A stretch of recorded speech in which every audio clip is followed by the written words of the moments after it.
prazer enorme estar aqui com vocês. Fico muito feliz mesmo de estar aqui.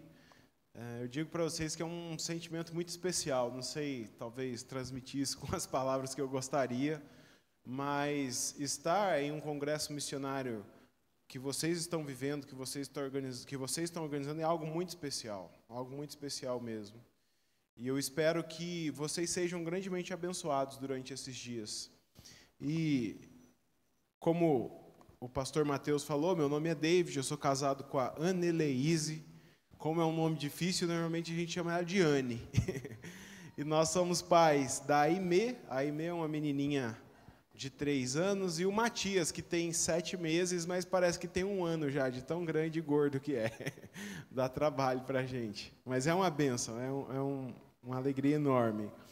E Deus tem nos movido, Deus tem nos redirecionado para algo que nós vivemos em algum momento da nossa vida, mas que ao longo do tempo Deus foi chamando de novo e trabalhando no nosso coração e nos fazendo entender que Ele tinha um propósito na nossa vida. Então, eu quero desde já agradecer a vida de vocês, ser grato a vocês, porque vocês estão envolvidos com a gente, com aquilo que Deus está fazendo. O chamado de Deus para nós passa pela história de vocês. Então, aquilo que Deus está construindo nas nossas vidas e na vida de outras pessoas, as pessoas que nós temos alcançado, discipulado, pregado o Evangelho, vocês fazem parte disso também, com as orações de vocês, com as contribuições de vocês, quando vocês lembram de nós, quando vocês olham para aquela bandeirinha verde e vermelha ali de Portugal, vocês são participantes disso. E Deus tem me dado uma convicção muito grande nas últimas semanas de que aquilo que nós estamos fazendo são sementes que nós estamos plantando para um futuro. E isso é muito importante, porque quando você lança sementes, em algum momento essas sementes vão florescer, elas vão crescer. Né? E um dia, eu tenho certeza disso, que nós vamos lembrar de hoje, nós vamos lembrar desse tempo, e a gente vai falar assim, olha lá, nós semeamos. E olha o que Deus fez. Eu sou muito grato mesmo por estar aqui. E eu tenho 2 objetivos nessa noite que eu gostaria de compartilhar com vocês. O primeiro é que eu gostaria de, junto com vocês, à luz da palavra de Deus, que nós tivéssemos a compreensão do que é chamado de Deus. E especialmente que o chamado de Deus é algo para nós nos envolvermos como família. Nós ouvimos muito do chamado para a igreja. Se Deus quiser, eu vou ter a oportunidade de falar sobre isso, chamado individual, mas eu gostaria de falar com vocês hoje sobre o chamado para a família. Todos nós aqui fazemos parte de uma família, todos nós estamos inseridos no contexto familiar. E Deus chamou cada um de vocês aqui, mas Deus também chama famílias. Deus nos envolve com família. E nós precisamos entender algo muito importante sobre o chamado, é que Deus não nos chama apenas para salvação. Isso é algo que, ao longo do tempo, Deus tem trabalhado muito no meu coração. Já tive a oportunidade de conversar com o pastor Mateus sobre isso. Muitas vezes nós achamos que o chamado de Deus é um chamado unicamente para salvação. Deus nos chamou para sermos salvos. E é verdade, Deus nos chamou para sermos salvos, mas não é só isso.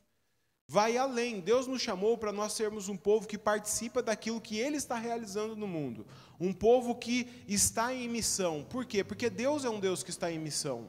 A missão, acima de tudo, ela não é da igreja, ela não é nossa, ela não é do pastor. A missão, acima de tudo, é de Deus. Ele é o dono da missão, mas Ele nos dá o privilégio de participarmos da missão. E Ele nos dá o privilégio de participarmos como igreja, como indivíduos, mas também como famílias.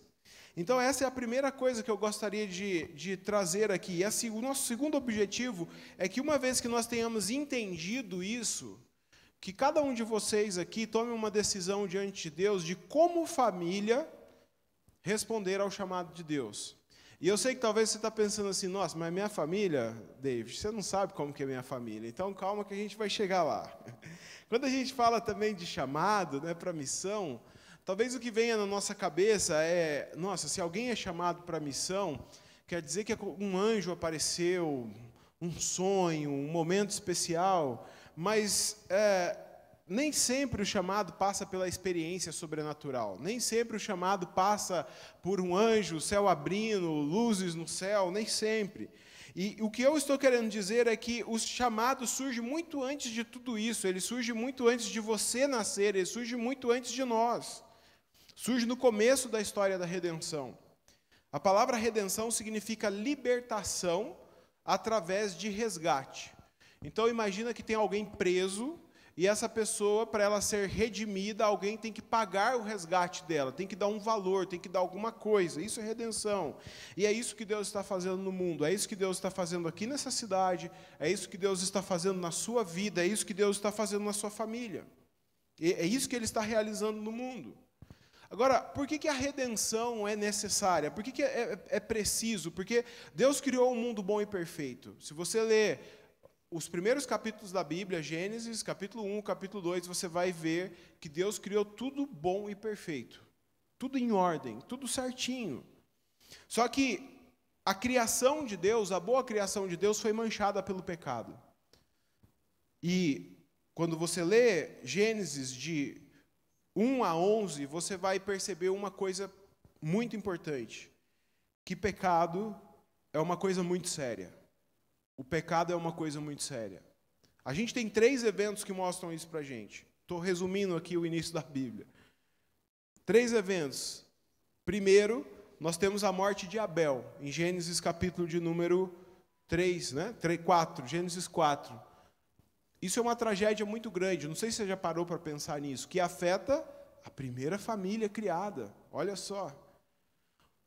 Deus havia dito que, quando eles comessem do fruto da árvore que estava no meio do jardim, eles experimentariam a morte.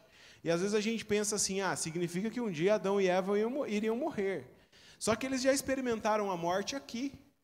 Eles experimentaram a dor da morte aqui. Gente, imagina que tragédia, um irmão tirar a vida do outro. Eu não consigo, para a gente, que já está acostumado com tanta maldade no mundo, isso é difícil. Imagina para a primeira família, eles não sabiam o que é isso. Eles não sabiam, eles foram criados para a eternidade, eles não foram criados para a morte. E de repente um irmão tira a vida do outro. Então, o pecado começa a manchar, a estragar, a corromper a boa criação de Deus. O segundo episódio que nós temos é a degradação rápida da raça humana, e aí Deus envia o dilúvio. A coisa fica tão feia que Deus diz assim, eu vou destruir tudo, vou recomeçar. A palavra que é usada ali é arrependimento. Deus diz, eu me arrependi de criar tudo isso e eu vou ter que recomeçar.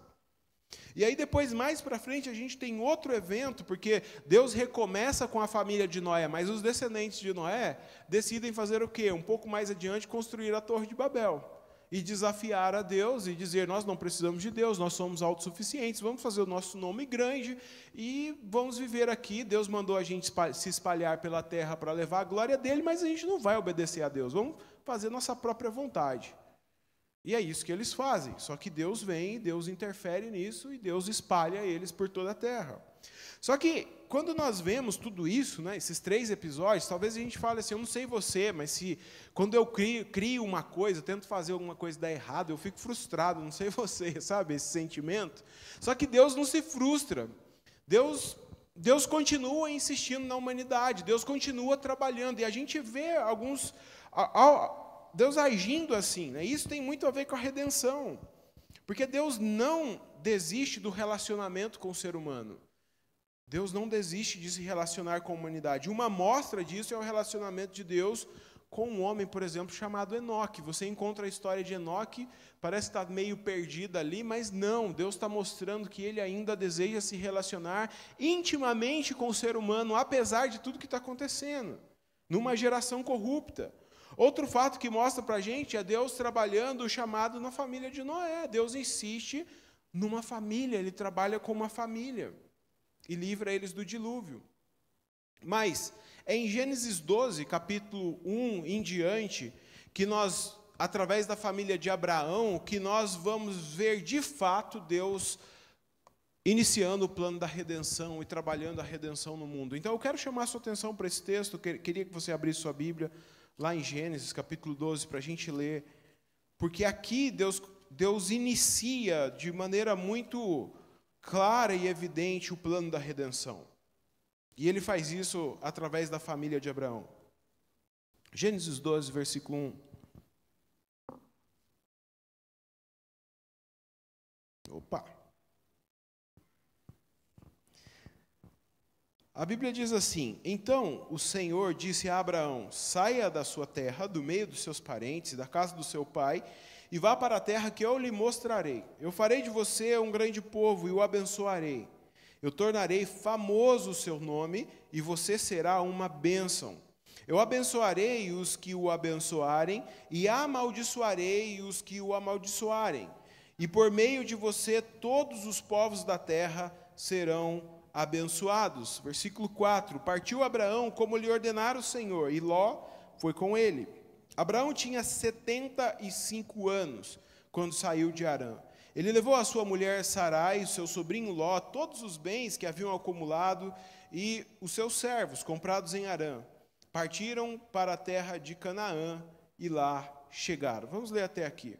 Nós vemos claramente aqui o chamado de Deus para uma família, Abraão e Sara, e Abraão sai e leva também o seu sobrinho. Agora, veja só, diante de tudo que a gente já falou até aqui, se você fosse, imagina que você tem uma situação como essa, né? É o início da redenção da humanidade. É o plano supremo de Deus para o ser humano, para toda a criação, que envolve o Filho dele em algum momento vir aqui para nos redimir, para nos salvar. Nós conhecemos o plano da redenção, nós sabemos disso. Se você tivesse que escolher uma família para começar esse plano, quais seriam as características? Qual seria o perfil dessa família? Que família que você ia escolher para começar o plano da redenção? Eu vou falar para você a família que eu escolheria. Eu ia procurar a família mais perfeita da face da terra. Um homem bonitão, forte, com muita saúde, obviamente temente a Deus, um homem justo. Eu procuraria uma mulher também saudável, uma mulher submissa ao seu marido, porque isso é um valor bíblico. Eu procuraria uma família perfeita, uma família que pudesse ter filhos, obviamente, porque como que eles vão, né, ter filhos e uma geração e o plano da redenção acontecer? Precisa de ter filhos.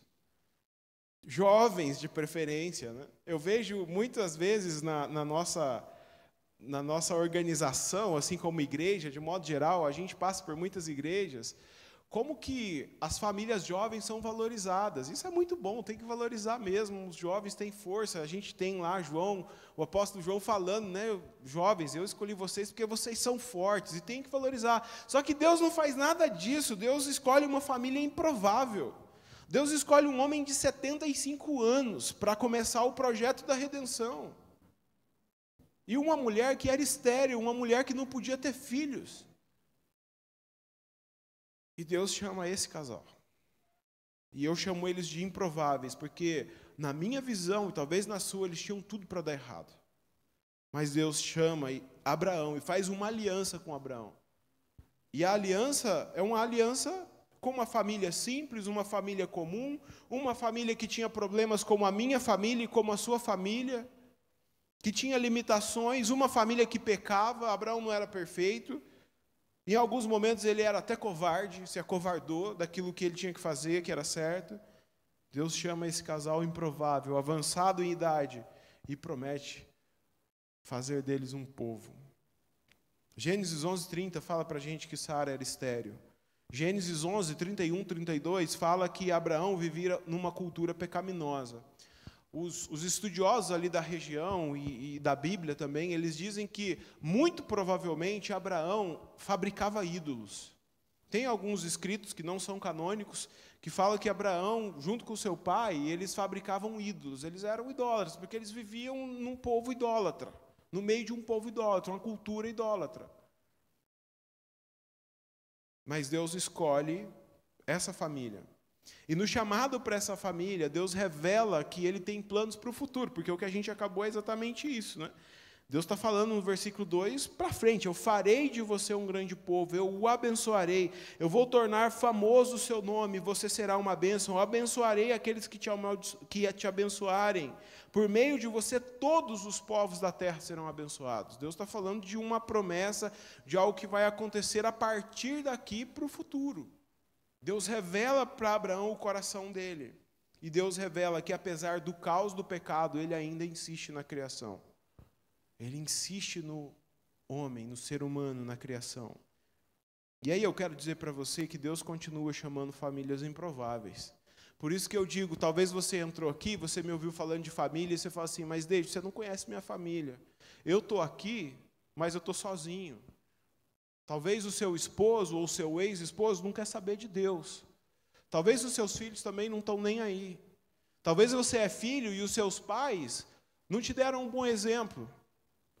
Mas eu quero dizer para você que Deus continua chamando famílias improváveis. Ele continua mudando famílias.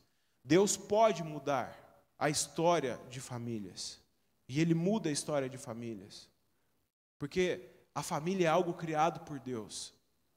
Ele criou a família.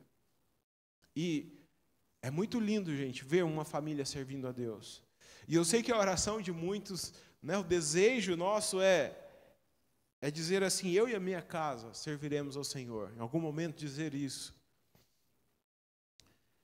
E sabe, mesmo nós que temos a família, eu cresci num lar evangélico. Meu pai é pastor, meus irmãos, graças a Deus, estão na igreja. Hoje eu sou uma família com a minha esposa. A gente tem 2 filhos. Se Deus permitir, quem sabe a gente anima a ter um terceiro. Mas eu oro muito pelos meus filhos. Eu oro muito pela minha vida. Porque eu sempre falo assim, Senhor, eu creio muito na aliança, eu creio que os meus filhos estão inseridos numa aliança que eu tenho com o Senhor, mas vai chegar a hora que eles vão ter que afirmar que eles querem fazer parte da aliança. E eu oro muito pela vida deles, porque o meu desejo é que eles sirvam ao Senhor. É dizer isso, eu e a minha casa vamos servir ao Senhor sempre. Hoje eles são pequenininhos, eles estão comigo, eu espero que continue assim para sempre. Mas eu estou dizendo algo do meu coração, é algo que todos nós queremos, todos nós ansiamos. E aí passa pela minha cabeça inúmeros testemunhos, irmãos, de verdade, de famílias desestruturadas, famílias que tinham, enfim, uma história trágica, mas que Deus trouxe redenção. Normalmente porque uma pessoa insistiu em orar, e se colocar diante de Deus e falar, Senhor, eu quero ver a minha família diante dos teus pés. Eu creio que o Senhor pode trabalhar na vida da minha família. Eu tenho isso muito próximo. Meu pai veio de um lar espírita. Todo mundo era espírita. Meu pai foi o primeiro que converteu. Quando ele chegou em casa e contou para minha avó que ele tinha convertido, ela falou, então você não entra mais em casa. E meu pai saiu de casa, ele foi expulso de casa. Depois disso, meu pai voltou pouquíssimas vezes lá. Quando eu nasci, e ela ainda proibiu, falou assim, você pode trazer o meu neto para eu conhecer, mas eu não quero que você ore aqui, não quero que você fale de Bíblia, não quero que você fale de Jesus, não quero saber de nada disso. E meu pai, por mais de 20 anos, orou pela conversão da família dele. E aí hoje, né, meus avós já faleceram, mas eles entregaram a vida deles para Jesus. Os meus tios, né, irmãos do meu pai, foram convertendo no tempo de Deus, um a um. E meu pai nem teve a oportunidade de pregar o evangelho para eles. Porque às vezes a gente tem isso, né? Eu tenho que ir lá pregar. Tem mesmo, mas às vezes você não consegue, às vezes você não tem oportunidade, às vezes eles não querem te ouvir. Ora, coloca o joelho no chão, todo dia, Senhor, não vou desistir da minha família. Eu vou orar por eles. Não vou desistir do meu filho. Eu não vou desistir do meu esposo, da minha esposa. Não vou desistir. Eu vou orar, e vou orar, e vou orar. Até o último dia. Enquanto eles estiverem com vida, eu vou orar. E continuo orando. Porque Deus é um Deus que continua chamando famílias. Segundo, nós vemos que esse chamado de Deus para essa família improvável é um chamado para carregar uma bênção. E aí, quando a gente fala de bênção, a gente já pensa em prosperidade, em dinheiro, em casa, em carro. Mas bênção não é bem isso, não. O chamado de Deus para Abraão carregar essa bênção é algo muito forte aqui no texto, porque a palavra bênção aparece 5 vezes aqui. Só nesse pedacinho. Deus fala assim para ele, eu farei de você um grande povo e o abençoarei. Eu tornarei famoso o seu nome e você será uma bênção. Eu abençoarei os que o abençoarem, e por meio de você todos os povos da terra serão abençoados. Não é coincidência que a palavra maldição aparece também 5 vezes antes desse capítulo aqui. A maioria dos teólogos diz que o que Deus está dizendo para Abraão é assim: Abraão, através de você e da sua família, tudo que o pecado fez, tudo que está narrado aqui de Gênesis 1 a 11, todas essas consequências do pecado que trouxe maldição, através do plano que eu estou começando em você, isso vai ser revertido. Eu vou transformar a maldição em bênção. Então, essa família é uma família que é chamada para carregar a bênção de Deus. Agora, o que é bênção? Bênção é a reversão das consequências do pecado. Se o pecado trouxe morte, a bênção é vida. Se o pecado trouxe desastre, a bênção é harmonia. Se o pecado trouxe doença, a bênção é saúde. É isso que Deus está falando para ele. Ele vai trazer a bênção. O povo de Israel conseguiu sintetizar esse significado de bênção com uma palavra, que é shalom, que a gente traduz como paz. Só que shalom significa muito mais do que isso. Shalom é você desfrutar da bênção de Deus a ponto de você poder ter paz. Então, a shalom significa uma série de coisas. Ela significa prosperidade, ela significa paz, harmonia, não é só ausência de guerra, ela tem um significado muito amplo, é alegria, mas tudo isso você só encontra no Senhor através de Jesus. Mas essa é a promessa para essa família: vocês vão carregar a bênção. E a história de Abraão é uma das histórias mais lindas que tem na Bíblia. Eu te dou um conselho: pega a Bíblia uma hora, esquece que a Bíblia tem capítulos, e lê aqui a história de Abraão. Vai começar, se eu não me engano, no final do 10, é importante ler ali, origem dos povos, aí você vai ver a Torre de Babel, e aí você continua. Lê a história inteira, num dia só. Você vai ver que você lê rapidinho, não é? São vários capítulos, sim, mas esquece que tem capítulo que você vai ler a história. E é gostoso demais você ler a história inteira, te dá outra perspectiva, porque às vezes a gente lê o capítulo, né? Aí para na metade do capítulo, e aí você vai ler só no outro dia, aí sua cabeça não liga os pontos. Mas lê a história inteira, que você vai ver como que é interessante esse chamado de Deus para essa família, o que Deus faz, vai construindo, é uma caminhada, é uma jornada de anos que Deus está chamando eles para viverem aqui. E para mim é uma das histórias mais lindas da Bíblia e do mundo todo, porque marca o começo da história da redenção. E Abraão, irmãos, é um dos nomes mais conhecidos e respeitados no mundo inteiro. No mundo inteiro. Hoje, nós temos diversos países e culturas que sabem quem foi Abraão e o respeitam. Se você chegar no mundo árabe hoje, se falar de Jesus, eles não vão reconhecer Jesus como Salvador.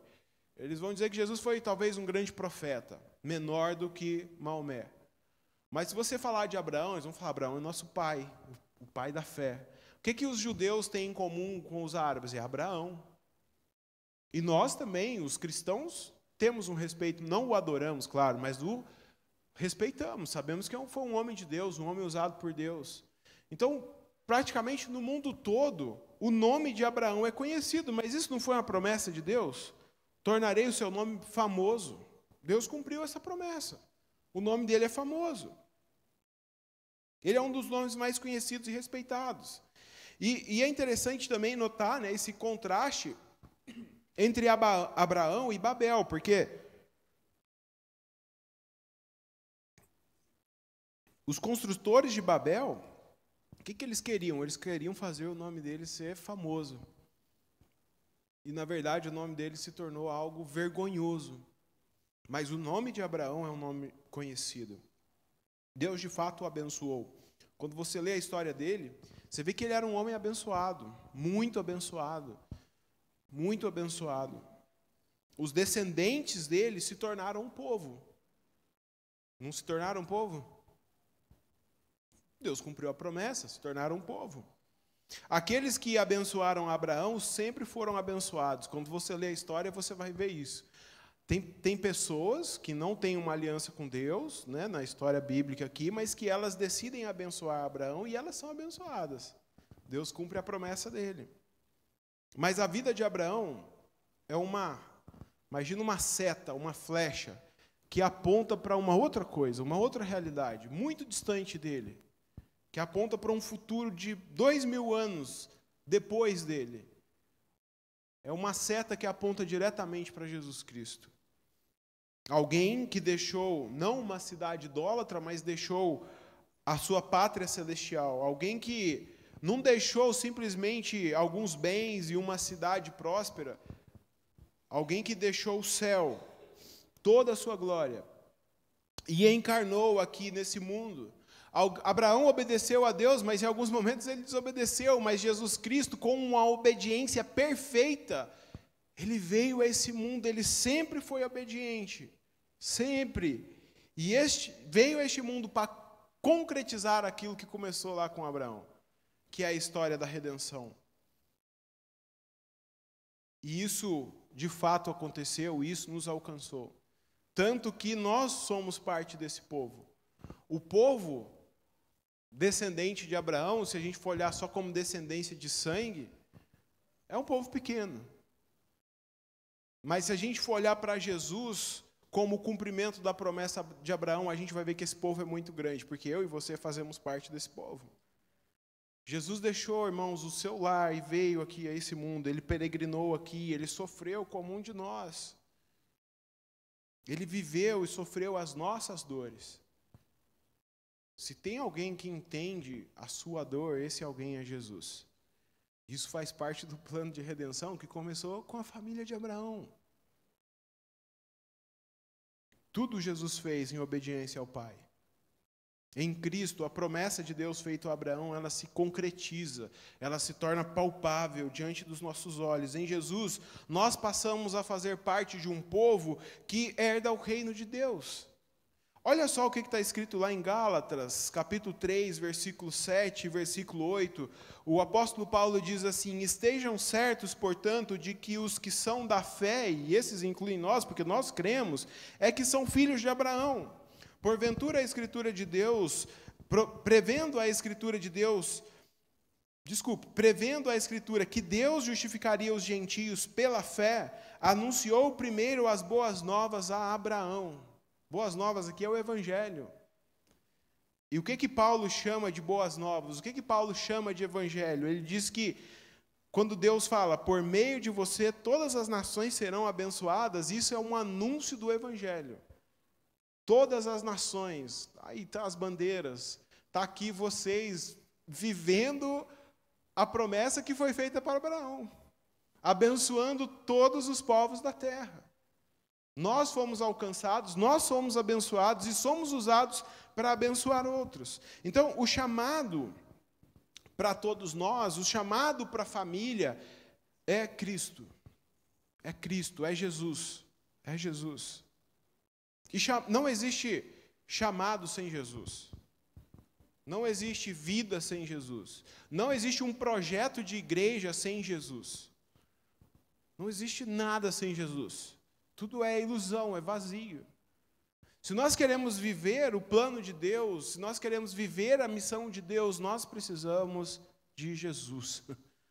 A gente cantou aqui a última música, é Jesus, Ele é o centro, Ele é tudo na nossa vida, Ele tem que ser. E aí eu falo para você, muitas vezes a gente se perde, porque a gente se perde de Jesus. Jesus não é uma ideia, Jesus não é um conceito, Jesus é uma pessoa. Um conceito, uma ideia, você memoriza, você aprende, mas Jesus, como pessoa, você tem que se relacionar com Ele. E a gente, muitas vezes, como igreja, como família, como pessoas, a gente se perde porque a gente não se relaciona com Jesus. A gente, como pais, às vezes não ensina os nossos filhos a se relacionarem com Jesus. Não adianta eu ficar enfiando um monte de conceito. É bom memorizar o versículo, tem que memorizar. Mas não é só isso, eu tenho que ensinar para os meus filhos que Jesus é uma pessoa. Essa semana eu tive uma surpresa daquelas que pai normalmente tem. A minha filha, normalmente a gente ora com ela antes de dormir.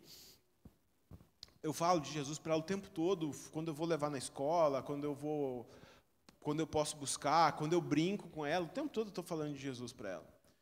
E aí, ela foi orar. Ela entrou do quarto correndo, dobrou o joelhinho na cama, porque eu ensinei ela a orar. Eu tenho raízes assembleianas, então eu estou acostumado a orar de joelho.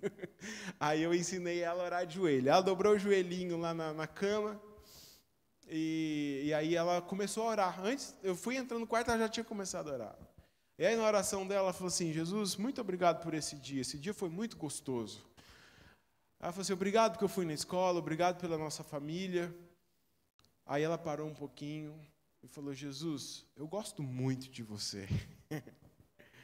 Em nome de Jesus, amém. Aí ela deitou na cama. Aí eu fiquei, pai, fica bobão, né?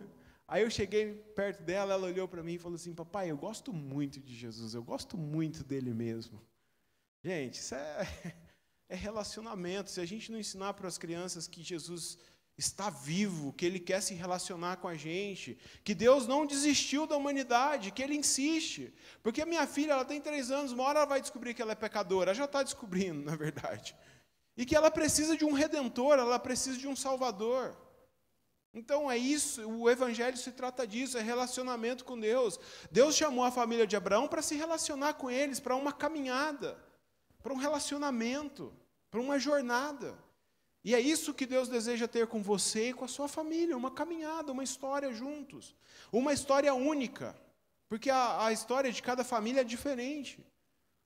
Mas que a minha e a sua família sejam marcadas pela vida de Jesus, sejam tocadas pela vida de Jesus. E eu quero falar para você, e eu acredito muito nisso, que quanto mais você se relacionar com Jesus, melhor vai ser. Mais a sua família vai ser impactada pela vida de Jesus, que está em você. E, finalmente, eu vejo que esse chamado para essa família é um chamado que exige uma resposta. É um chamado que exige um sim ou um não. Abraão tinha que fazer alguma coisa. O texto diz que o Senhor falou para ele, sai da sua terra, do meio dos seus parentes, da casa dos seus pais, vai para uma terra que eu vou te mostrar. Abraão tinha que fazer alguma coisa. Não vou ficar aqui mesmo. Eu ouvi uma voz estranha, não acredito nesse negócio, vou ficar aqui. Ou então, ele obedece, ele sai, ele diz sim, eu vou abraçar esse chamado e eu vou. Por que eu digo que é chamado? Porque Deus está chamando ele para participar de uma coisa. Então, eu vou acreditar nisso e vou em frente.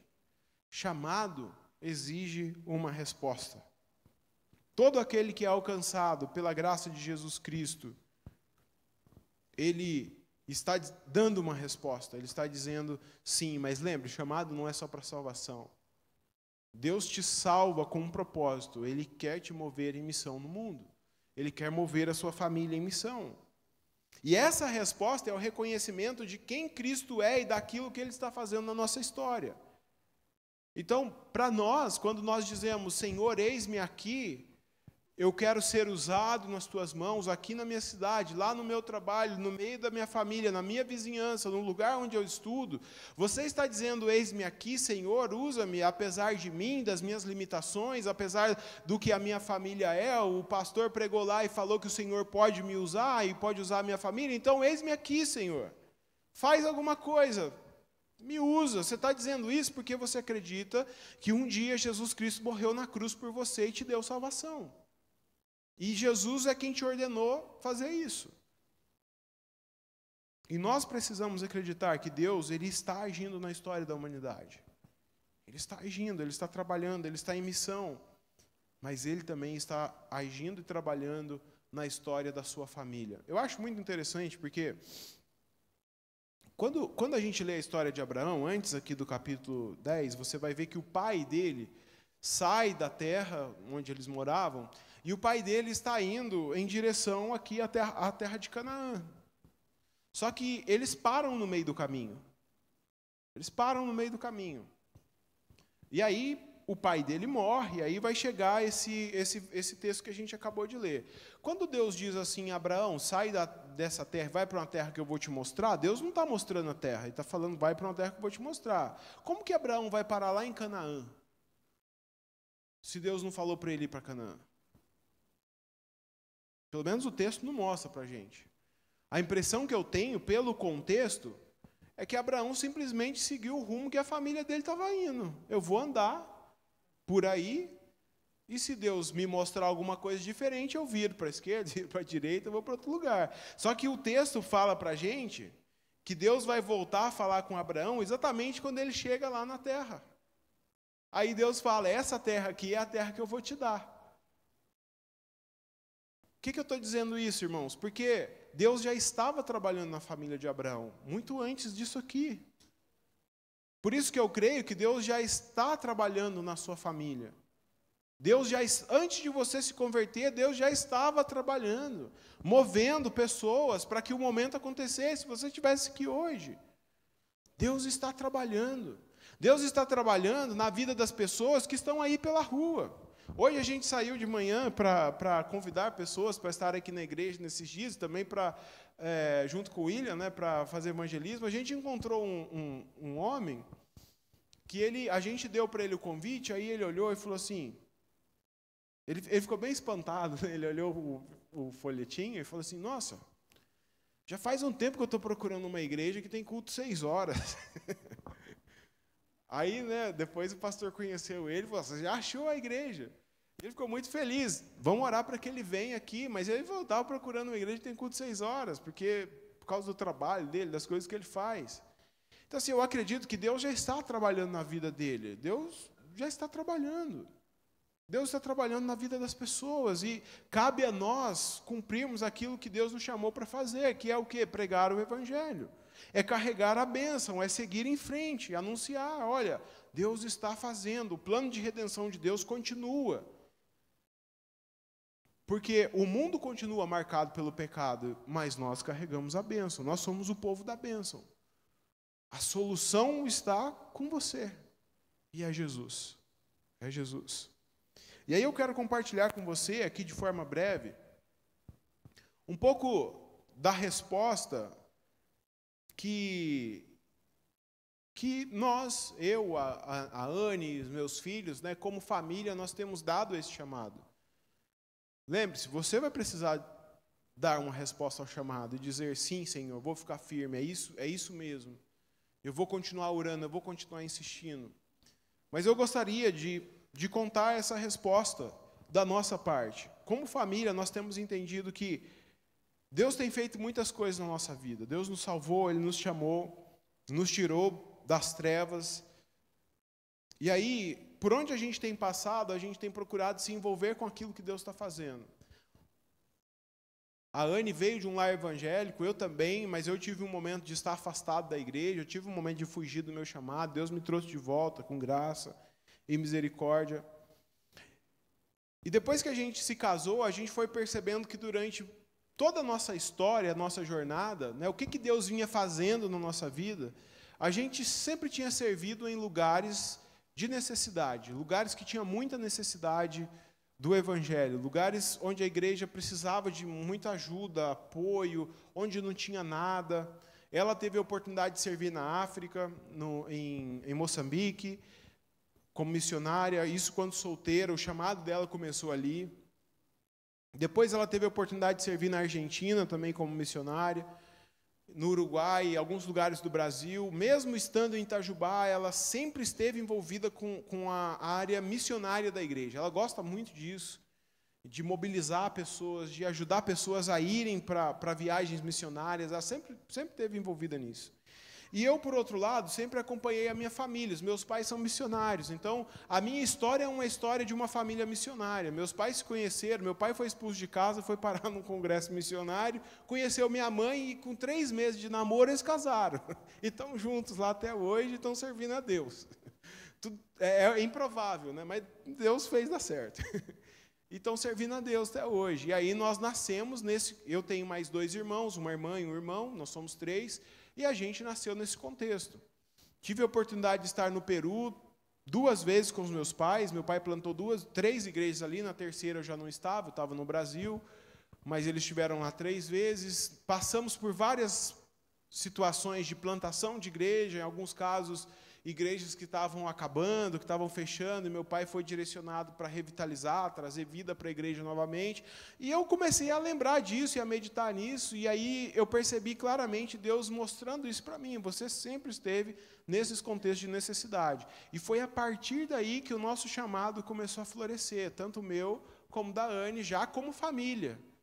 Eu estava pastoreando a igreja de Vinhedo, como pastor auxiliar, junto com o pastor Ricardo Costa, uma igreja que tinha de tudo, tinha liderança, tinha uma igreja muito bem. E aí, quando eu percebi isso, eu já vinha sentindo um certo incômodo no meu coração, não porque tinha alguma coisa errada. E eu até comecei a orar, eu falei assim, Deus, parece que tem um negócio errado, arranca esse negócio do meu coração, está tudo bem aqui. A gente mora num apartamento legal, o pastor esteve lá na nossa casa, a gente morava num lugar, assim, com uma localização boa, a igreja cuidava bem da gente, nunca faltou nada. E aí começou a incomodar esse negócio. Eu falei, Deus, arranca esse negócio de mim que eu vou ficar quieto aqui. No máximo, se eu for sair daqui, eu vou pastorear outra igreja aqui perto, enfim. Só que à medida que a gente começou a orar, Deus foi tornando as coisas claras. E eu gosto muito desse texto de Abraão, porque é isso que Deus faz com Abraão. Aos poucos, Deus vem e vai mostrando para Abraão o que ele vai fazer. E foi isso que Deus foi fazendo com a gente. Cada vez que a gente orava, a gente pedia conselho para pastores mais experientes, para outras pessoas, as coisas iam se tornando mais claras para a gente. Quando a gente chegou a essa conclusão que a gente ia servir num contexto de necessidade, a gente não sabia o que fazer. Vamos orar. E a gente começou a orar junto. Aí, Deus começou a trazer a realidade missionária para a gente. Tá, ok, nós dois temos experiência missionária, mas para onde? Vamos voltar para a Argentina, para onde ela serviu? A gente vai para o Peru, onde eu servi com os meus pais? Ou a gente vai aqui no Brasil mesmo, servir no interior, em cidades pequenas? Tem cidade que não tem igreja, tem muitas cidades no Brasil que não tem igrejas presbiterianas. Algumas têm até poucas igrejas mesmo. A gente tem lugares no Brasil que são bem carentes do Evangelho. Tem povos no Brasil que, por exemplo, os ciganos, eles são pouco evangelizados. Tem muita necessidade dentro do Brasil. Então a gente ficou nisso, vamos orar. E aí, mais oração, até que chegou o desafio de Portugal para a gente. Um pastor que estava indo para lá, ele me aconselhava, até hoje ele me aconselha, um pastor bem experiente, mais velho. É muito bom a gente ouvir o conselho de pastores mais velhos também, de pessoas que têm experiência, né, na vida, no serviço, no reino de Deus. E ele falou para mim, olha, se vocês estão procurando um lugar para servir que tem muita necessidade, considerem orar pelo cenário onde há mais necessidade no mundo. Ele só falou isso. Aí a gente foi orar de novo. A gente ficou uns 2 anos orando por isso, gente, até chegar, a gente ter certeza que era Portugal. E aí eu cheguei para minha esposa e falei assim, olha, ele está falando da Europa. Ele está falando da Europa. Aí eu fui e falei com ele, falei, se por acaso está falando da Europa? Aí ele abriu o coração e falou, sim, estou falando da Europa. Aí ele falou assim, começa a dar uma olhadinha para Portugal, Espanha, porque tanto eu como minha esposa a gente fala espanhol fluente, começa a dar uma olhada para esses países. Aí, irmãos, quando eu fui pesquisar sobre Portugal, aí eu descobri algumas coisas, né? Portugal é um país que tem 2% de evangélicos. Desses 2%, apenas 1% são portugueses. O outro 1% é imigrantes brasileiros, imigrantes indianos, chineses, da África, América Central. Tem bastante imigrante em Portugal. Eu falei, gente, 1% é pouco demais. Aí, por curiosidade, eu fui pesquisar os países da África. A maioria dos países da África tem 30% de evangélicos. A África ainda precisa de muitos missionários. Mas eu falei assim, 1% é bem pouco. E os países ali vizinhos, Espanha, França, Itália, também, mesmo cenário. No máximo, assim, 2%. Itália tem menos. Os países que eram protestantes, o evangelho vem perdendo força cada vez mais. Igrejas fechando, templos fechando, como Alemanha, Inglaterra, Escócia, Irlanda, são países que o evangelho está cada vez mais... Holanda, eram países que eram protestantes. Se você estudar a reforma protestante, você vai ver que eram países que a reforma aconteceu ali. Suíça, cada vez esses países estão se afundando no pecado, em algo que a gente chama de pós-modernidade. E isso atinge Portugal. O que é a pós-modernidade? De forma simples, o pastor Tiago Cavaco, que é um pastor português ali em Lisboa, ele fala que pós-modernidade é a certeza de que o cristianismo deu errado. Então, quando você vai pregar o evangelho, por exemplo, para um português ou um espanhol pós-moderno, Você vai pregar, falar de Jesus, ele fala assim, olha, é o seguinte, você acredita em Jesus, você acredita nisso tudo, porque vocês são novos, o país de vocês é novinho, vocês estão experimentando esse negócio de cristianismo agora. A gente experimentou o cristianismo há milhares de anos e a gente sabe que ele deu errado. Então a gente não acredita mais nesse negócio. A gente acredita em qualquer outra coisa, e é qualquer outra coisa mesmo. Eles acreditam nas religiões orientais, ateísmo, é uma mistura, é uma salada. Tudo quanto é coisa, menos Jesus, menos Deus, menos Bíblia, isso aí para eles é ultrapassado, é coisa da Idade Média. Então, é um desafio muito grande, e a gente se deparou com isso. E aí eu fui e fiz um propósito com Deus. Falei, ô Deus, então, vamos lá, se o Senhor realmente quer que a gente vá para esse cenário, eu preciso que o Senhor me leve lá. E eu só tenho, isso era novembro, eu só tenho até maio para ir lá, porque depois de maio tem um período em Portugal que é muito ruim. O melhor período para ir em Portugal é abril, maio, depois setembro, primeiro por causa do inverno deles, que é bem rigoroso. Então, para você ir para conhecer é ruim, porque você não consegue nem sair, nem andar lá no frio. Eles falam que é bem rigoroso. Muita gente volta para o Brasil, que vai para lá por causa do inverno. E o outro momento é o momento de férias, que Portugal para. Então, o comércio fica ruim, resolver documentação, coisas assim, fica caro. E fica muito caro também viajar para lá para as férias. Eu falei, Deus, então eu tenho que ir até maio. Em agosto, até agosto a Aimee faz aniversário. Se ela fizesse 2 anos, aí ela já pagava passagem. Antes disso, ela não pagava. Aí eu falei, bom, Deus, isso aqui, se o Senhor quer, o Senhor vai prover e nós vamos para lá. E eu fiz um rascunho de projeto e distribuí para algumas pessoas. E fiz o orçamento também para apresentar para Deus, porque quando você vai fazer projeto assim, né, tem que fazer orçamento. Irmãos, vou abrir aqui com vocês, 25 mil para a gente ficar 5 dias lá. Não era para turistar, era para visitar igrejas e missionários, pastores, para a gente saber se Deus de fato estava chamando a gente para lá. Tinha passagens, como estava muito perto, as passagens estavam mais caras. E eu falei, bom, 25 mil é 25 pessoas ajudando com R$1.000, é 50 pessoas ajudando com 500. É projeto, né? Deus, está aí. Só que eu falei, está aí, eu não acreditava que Deus ia prover o dinheiro. Na minha cabeça, eu ia ficar lá em Vinhedo, pastoreando quietinho. Irmãos, isso era novembro. Antes de acabar o ano, a gente já tinha todo o recurso que a gente precisava. Não foram nem 20 pessoas que ofertaram para a gente ir. E teve coisas como, por exemplo, assim, pessoas que viram o projeto e falaram assim, Deus, eu estou desempregada, se o Senhor abrir uma porta de emprego, eu vou ofertar na vida do David e da Anne, e aí Deus ir lá e abrir uma porta de emprego na mesma semana. Pessoas que tinham causa na justiça e viram o projeto e falaram, Deus, eu tenho aquele negócio lá esquecido na justiça, se o Senhor responder, eu vou ofertar na vida deles. Eu tenho as conversas. E aí começou a vir, e assim, meu coração começou a quebrantar demais. A gente foi para Portugal, a gente viu a realidade, e aí eu cutucava minha esposa e falava, amor, é isso mesmo? Porque ela tem que falar que é, né? Porque se só eu sentir o negócio, não adianta. E ela tem mais convicção do que eu. Mas ela, assim, tem muita convicção. Então, a gente falou, então, amém, é isso mesmo. Então, a gente vai seguir em frente. E como família, irmãos, nós temos dado esse passo. Aí eu vou falar para você, é fácil? É algo, não é fácil. Eu falo para vocês que seria muito mais cômodo para mim ficar no Brasil.